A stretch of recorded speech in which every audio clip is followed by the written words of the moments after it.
India, सच सबसे पहले सबसे तेज।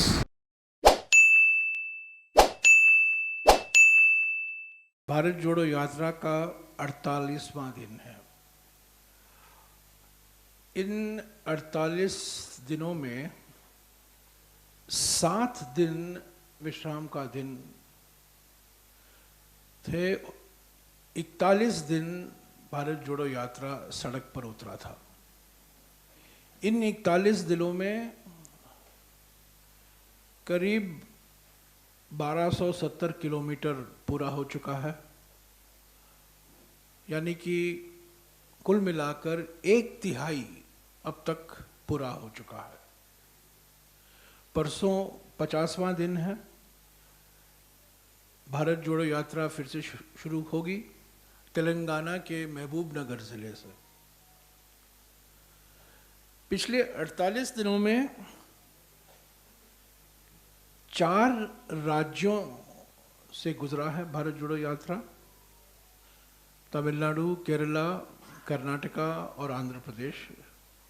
और परसों हम तेलंगाना में आए, पर तेलंगाना में यात्रा पूरी तरीके से परसों शुरू होगी।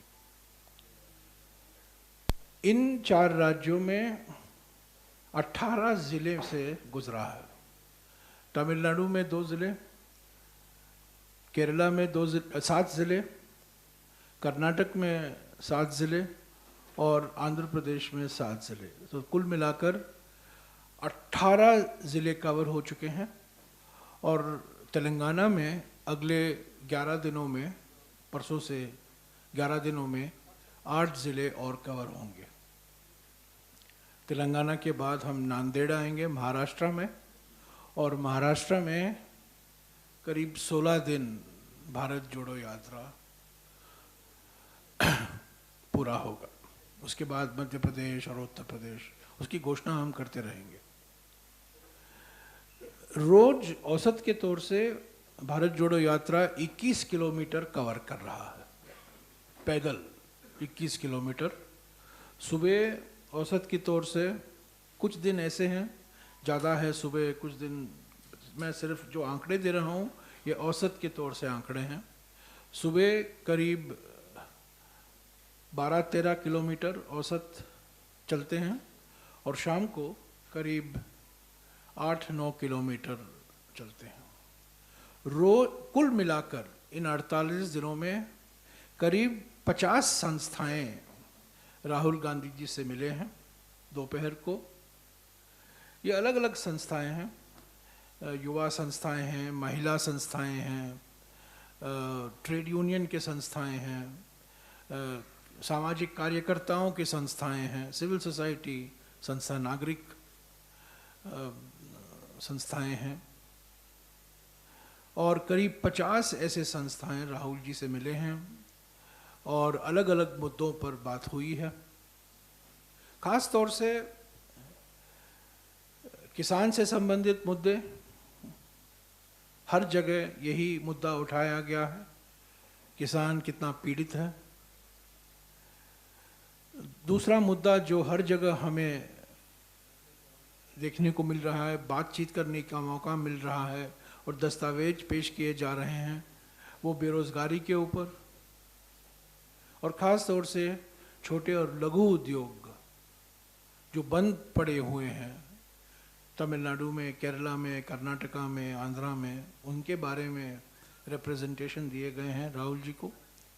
और तीसरा मुद्दा महंगाई का है, और ख़ास तौर से जीएसटी की वजह से जो आवश्यक सामग्री है जो रोज़ाना इस्तेमाल होता है, उनके जो दाम बढ़े हैं जीएसटी की वजह से, उनके संदर्भ में कई चिंताएं जताई गई हैं। तो 50 संस्थाएं कुल मिलाकर राहुल जी से मिले हैं इन 48 दिनों में। करीब 50 ऐसी संस्थाएं हैं जो राहुल जी के साथ चले हैं। उन्होंने कोई दस्तावेज नहीं पेश किया पर चले हैं। जो मैंने पहले कैटेगरी कहा था, उसका जिक्र किया था, वो ऐसी संस्थाएं हैं जो आधे घंटे पौने घंटे के लिए रोज़ दोपहर को राहुल जी से मिलते हैं। पर इसके अलावा ऐसे भी संस्थाएं हैं जो उनके साथ चलते हैं, जो वॉक द टॉक होता है। और 50 ऐसे संस्थाएं हैं पिछले 48 दिनों में जिन्होंने राहुल जी के साथ कुछ समय बिताया, 10 मिनट, कुछ लोग 15 मिनट, कुछ लोग 20 मिनट, और जो उनके मन में था उन्होंने राहुल जी को अवगत कराया। कर्नाटक में इन 48 दिनों में राहुल जी ने 4 प्रेस कॉन्फ्रेंसेस संबोधित किए हैं, एक तमिलनाडु में, एक केरला में, एक कर्नाटका में और एक आंध्र प्रदेश में, और हर एक राज्य में एक प्रेस वार्ता होगी उनकी। 31 तारीख को हैदराबाद के पास 5वां प्रेस इंटरैक्शन होगा। 4 विशाल रैली को संबोधित किया है राहुल जी ने पिछले 48 दिनों में, कन्याकुमारी में, त्रिशूर में, बेल्लारी में और रायचूर में। ये 4 विशाल सभा थे, रैली थे, पार्टी की ओर से आयोजित किया गया। और इसके अलावा इन 48 दिनों में करीब 35 ऐसे नुक्कड़ सभाएं, पब्लिक मीटिंग, छोटे छोटे पब्लिक मीटिंग 7, साढ़े 7, 8 बजे को, जब उस दिन का भारत जोड़ो यात्रा पूरा होता है, उन्होंने इन सभाओं को भी संबोधित किया। पर विशाल रैली, जो पब्लिक रैली है, वो 4 हैं। शुरुआत तो 7 सितंबर को हुई थी कन्याकुमारी से, उसके बाद त्रिशूर में केरला में, और कर्नाटका में 2, एक बेल्लारी में, और चौथा वाला, और मैं समझता हूँ सबसे सफल रैली, सबसे विशाल रैली जो हुआ है वो रायचूर में हुआ था। तो 1/3 भारत जोड़ो यात्रा पूरा हो चुका है, और जिस रफ्तार से हम जा रहे हैं, मैं उम्मीद करता हूं कि फरवरी के 20 तारीख तक हम कश्मीर पहुंचेंगे। हो सकता है कि उसके पहले भी पहुंच पाए, पर जिस रफ्तार से हम जा रहे हैं, तो 20 और 25 के बीच में हम ये कह सकते हैं कि भारत जोड़ो यात्रा पूरा हुआ। लोगों की उत्साह देखने लायक है, लाइव स्ट्रीम हो रहा है, आप लोग सब देख रहे हैं, और कई लोग आ रहे हैं सड़क पर। कांग्रेस समर्थक आ रहे हैं, कांग्रेस कार्यकर्ता आ रहे हैं, कांग्रेस आलोचक आ रहे हैं, और जो किसी राजनीतिक दल में कोई समर्थन नहीं है, तो दिलचस्पी नहीं रखते हैं, वो भी आए हैं, जो कि न्यूट्रल आदमी हैं, न्यूट्रल महिलाएं हैं। और जो उम्मीदें थी हमारी, हम ये मानकर चल रहे थे कि तमिलनाडु और केरला में तो हमें बहुत सकारात्मक रिस्पांस मिलेगा जनता से, पर कर्नाटक में जहाँ बीजेपी की सरकार है, उनके प्रयासों के बावजूद लोगों का जो रिस्पांस है वो बहुत उत्साहजनक था। आंध्र प्रदेश में भी आंध्र प्रदेश की सरकार की ओर से काफ़ी कोशिश की गई कि यात्रा में कई बाधाएं डाली गई, पर उसके बावजूद अनंतपुर ज़िले में और कर्नूल ज़िले में लाखों लोग, महिलाएं, युवा और समाज के हर वर्ग के लोग भारत जोड़ो यात्रा का स्वागत किया। तो मैं कह सकता हूं 48 दिन के बाद, 4 राज्यों के बाद, 18 जिलों के बाद, 4 पब्लिक रैलियों के बाद, 35 नुक्कड़ मीटिंगों के बाद, 4 प्रेस कॉन्फ्रेंसेस के बाद, मैं ये बिल्कुल विश्वास के साथ कह सकता हूं कि जिस मकसद के साथ भारत जोड़ो यात्रा की शुरुआत की गई थी, जो कल्पना की गई थी उदयपुर में, और जिस मकसद की से उसके लिए प्लानिंग भी किया गया और 7 तारीख को उसकी शुरुआत हुई कन्याकुमारी से, वो पूरा हुआ है। अभी और राज्य बाकी हैं। अभी हम मध्य भारत और उत्तर भारत में प्रवेश हो रहे हैं, और हम उम्मीद करते हैं कि जिस तरीके से संगठन ने, कांग्रेस संगठन ब्लॉक के स्तर पर, जिले के स्तर पर, राज्य के स्तर पर, जिस तरीके से संगठन ने एकजुट होकर भारत जोड़ो यात्रा में वो शामिल हुए, वही हमें महाराष्ट्र, मध्य प्रदेश, उत्तर प्रदेश, हरियाणा, दिल्ली, पंजाब, राजस्थान और जम्मू और कश्मीर में भी देखने को मिलेगा। तो मैं आपको निमंत्रण देता हूं, 31 तारीख को प्रेस कॉन्फ्रेंस है हैदराबाद में, और मैं कोशिश कर रहा हूं कि अगले महीने हम कुछ लोगों, पत्रकारों का वॉक द टॉक भी कराएं राहुल जी के साथ। मैं कोई आपको प्रॉमिस नहीं करता हूं, पर मैं कोशिश कर रहा हूं कि आप लोग मैं जानता हूं कि आप लोग 5-10 मिनट उनसे विशेष बात करना चाहते हैं, पर एक ही शर्त पर मैं उसको आगे ले चलूँगा कि आप 3 या 4 दिन चलें, एक्चुअली 20 किलोमीटर चलें 3 दिन, तब आपको एक इनाम मिलेगा, वॉक द टॉक 3 दिन के बाद। मैं उम्मीद करता हूं कि जब भारत जोड़ो यात्रा मध्य प्रदेश में आएगा, या करीब 18-19 नवंबर को, तब हम इसका आयोजन करेंगे। चैनलों और जो पत्रकार हैं जो उनसे विशेष बात करना चाहते हैं 10-15 मिनट के लिए, मैं कोई वादा नहीं करता हूं, पर मैं ज़रूर इसका कोशिश ज़रूर करूंगा।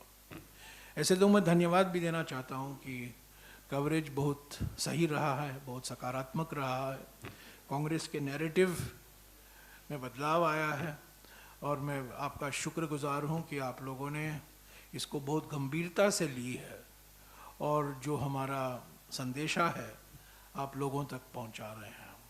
तो ये बहुत सकारात्मक कदम है, और अगले 50 दिन में कठिन राज्य हैं। हम अभी मध्य और उत्तर भारत में आ रहे हैं जहां हमारा संगठन इतना मजबूत नहीं है जितना कि केरला में है, या कर्नाटका में है, या तेलंगाना में है। पर मैं कहना चाहता हूं कि आंध्र प्रदेश में, जहां हमारा वोट प्रतिशत 2% है, वहां जिस तरीके से मोबिलाइजेशन हुआ और जिस तरीके से लोग आए सड़क पर, जैसा कि मैंने कहा राज्य सरकारों के प्रयासों के बावजूद वो आए, वो हमें विश्वास दिलाता है कि हम, जहां हमारा वोट शेयर नहीं है, जहां हमारा संगठन भी कमज़ोर है, भारत जोड़ो यात्रा की वजह से एक नई जान और एक नई उमंग आएगी, और यहाँ भी भारत जोड़ो यात्रा बहुत सफल होगी। यस सर, नांदेड़ को 7 तारीख हम पहुँच रहे हैं, और मैं जानता हूँ कि आप क्या सवाल पूछने वाले हैं।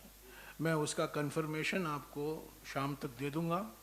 मुझे जानकारी मिली, शरद पवार जी हमारा स्वागत करेंगे। मेरे पास अभी 100% उसका कंफर्मेशन नहीं है, पर मैं उनसे बात करके आपको जानकारी दूंगा। एक मिनट हाँ।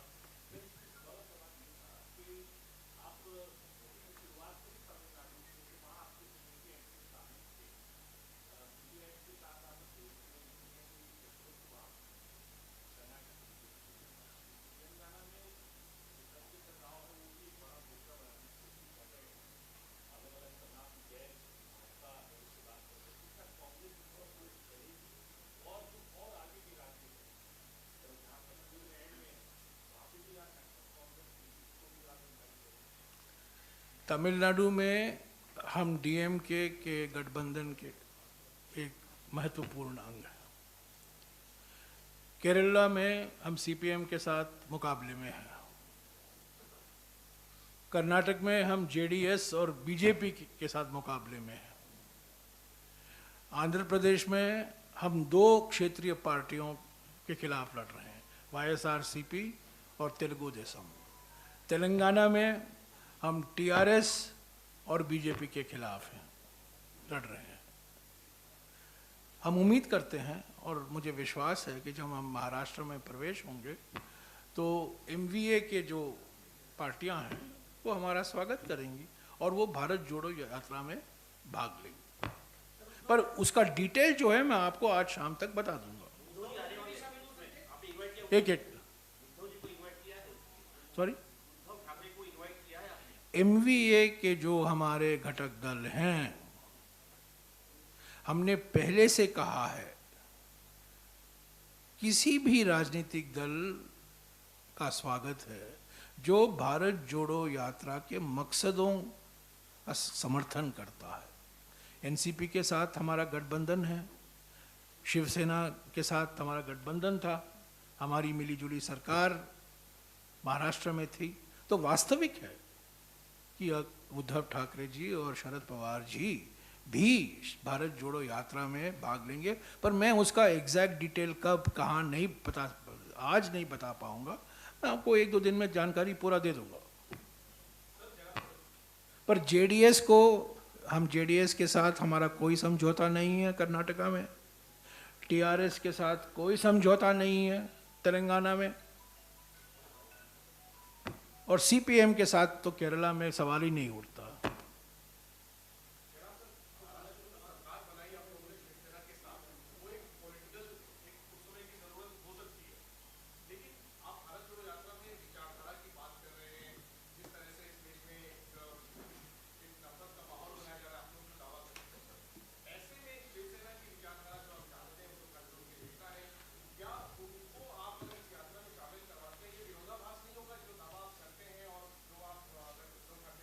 हमने पहले दिन से कहा है कि जो कोई संस्था, जो कोई राजनीतिक दल भारत जोड़ो यात्रा के मकसदों में विश्वास रखता है वो स्वागत है भारत जोड़ो यात्रा में। मैंने किसी दल का नाम नहीं लिया था, मैंने किसी व्यक्ति का नाम नहीं लिया था, मैंने किसी संस्था का नाम नहीं लिया था। पर आप देख रहे होंगे, मैं किसी का नाम नहीं लूँगा, आप देख रहे होंगे कि पिछले 48 दिनों में ऐसे भी व्यक्ति, ऐसे भी संस्था शामिल हैं भारत जोड़ो यात्रा में जो 2012 में कांग्रेस का विरोध किया था। न केवल कांग्रेस समर्थक भारत जोड़ो यात्रा में शामिल हुए हैं, कांग्रेस आलोचक जो एक जमाने में कांग्रेस आलोचक थे, तो उनके विचार में भी परिवर्तन आया है।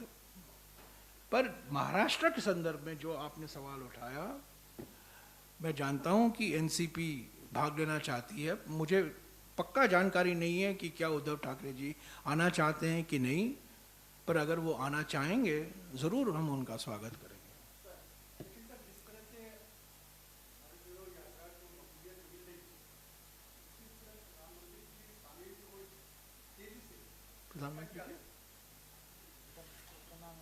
प्रधानमंत्री क्या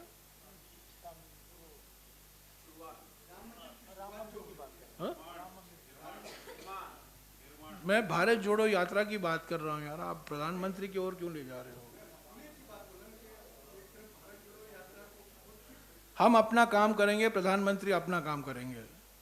हमारा काम है, मैंने पहले दिन से कहा है, आर्थिक विषमताएं बढ़ रही हैं, सामाजिक ध्रुवीकरण को बढ़ावा दिया जा रहा है और राजनीतिक तानाशाही एक वास्तविकता है हमारे देश में। और ये 3 मुद्दे हैं जिनके खिलाफ भारत जोड़ो यात्रा अपनी आवाज उठा रही है।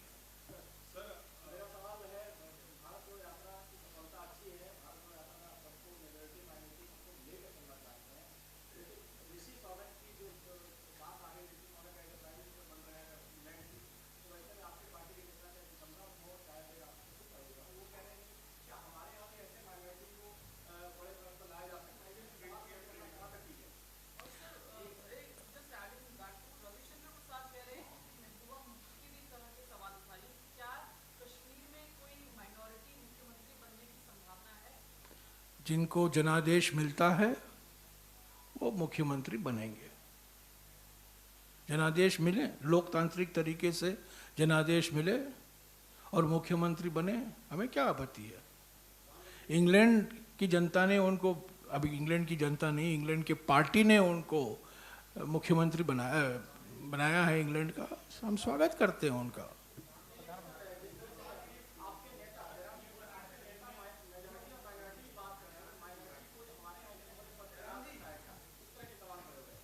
माने हमें ये नौबत आ गई है कि हिंदुस्तान भारत को इंग्लैंड से अनेकताओं को कैसे सम्मान देना, हमें उनसे सबक लेना पड़ता है। मिसाल हमारे हजारों साल से अगर हमारे दुनिया में एक मिसाल था अनेकताओं का जश्न मनाने का, अनेकताओं को सम्मान देने का, वो हिंदुस्तान था। पर पिछले 8 सालों में जो हम देखे हैं, मैं नहीं समझता हूँ कि हमें किसी और देश से सबक सीखने की ज़रूरत है। हमारा समाज ही अनेकता में एकता है। कई सालों से हम कहकर आ रहे हैं कि अनेकताओं का हम सम्मान करते हैं, अनेकताओं को हमें एक समान बराबर जगह देते हैं, संविधान में दिया गया है, उनको उनका अधिकार दिया गया है, और हमें किसी और देश से सबक सीखने की ज़रूरत नहीं है। हमारी एकता अनेकताओं से ही मजबूत होगी। अगर हम अनेकताओं को दबाएंगे, अगर हम यूनिफॉर्मिटी लाएंगे, एक बराबरता एक समानता लाएंगे, हमारी अनेकता से एकता बनेगी। ऐसा नहीं हो पाएगा। यूनिटी इन डाइवर्सिटी 100 साल से हम कह रहे हैं, एकता में अनेकता। मैं उससे एक कदम आगे बढ़ रहा हूँ, अनेकता से ही एकता। तो हमें अनेकताओं का सम्मान करना, और भारत जोड़ो यात्रा का मकसद यही है। भाषा, धर्म, जाति, अलग अलग तरह के अनेकताएं हैं हमारे देश में, और हमें देखने को मिल रहा है। मैं आपको एक मिसाल देता हूँ। कर्नाटका में कुछ दिन पहले हम ऐसे लोगों से मिले जो ऐसे भाषा बोलते हैं जिसका स्क्रिप्ट नहीं है। ये लिंग्विस्टिक माइनॉरिटी है। हम लोग जब माइनॉरिटी बात करते हैं, हमेशा रिलीजियस माइनॉरिटी हमारे मन में आता है, पर कुछ हमारे देश में कई जगह हैं जहाँ लिंग्विस्टिक माइनॉरिटी हैं। मुश्किल से आपको 10,000, 15,000, 20,000 लोग ये भाषा बोलते हैं। वो भी हमारे देश के नागरिक हैं, उनको भी संवैधानिक अधिकार दिया गया है, और उनको भी हमें सुरक्षित रखने की ज़रूरत है। तुलु है, कोडुआ है, बेरी है, ऐसे भाषाएं किनको जानकारी है? हम लोग हिंदी बोलते हैं, अंग्रेज़ी बोलते हैं, कन्नड़ा बोलते हैं, तमिल बोलते हैं, पर ऐसे छोटे छोटे भाषाएं हैं 10,000 लोग, 15,000 लोग, 20,000 लोग बोलते हैं। तो उनको भी हमें सुरक्षित रखना है, वो भी भारतीय नागरिक हैं।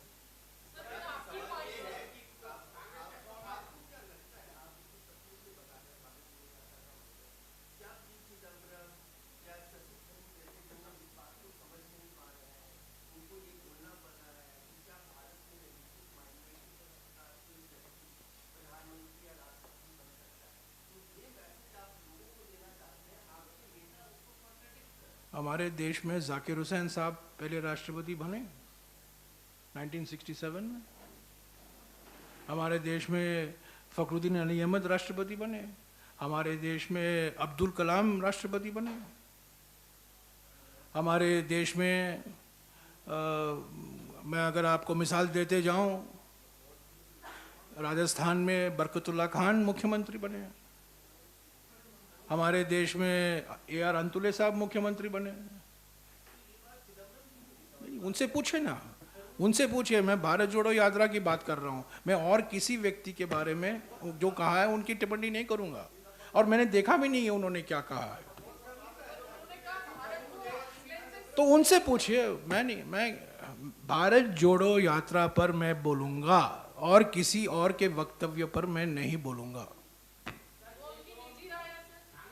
कांग्रेस एक लोकतांत्रिक पार्टी है। भारत जोड़ो यात्रा लोकतंत्र की शहनाई बजा रही है। भारतीय जनता पार्टी एक तंत्र का तोप चला रहा है।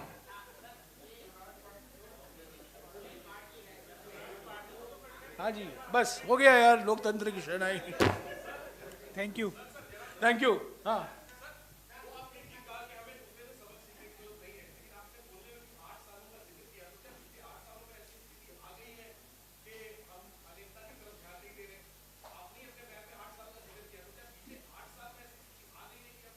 नहीं, पहले मैं 8 सालों का विशेष जिक्र किया क्योंकि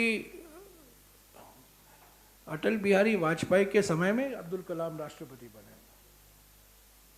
अब वाजपेयी जी की सोच और नरेंद्र मोदी की सोच के बीच में ज़मीन आसमान का फ़र्क है, क्योंकि अटल बिहारी वाजपेयी नेहरू के ज़माने के एक प्रोडक्ट है।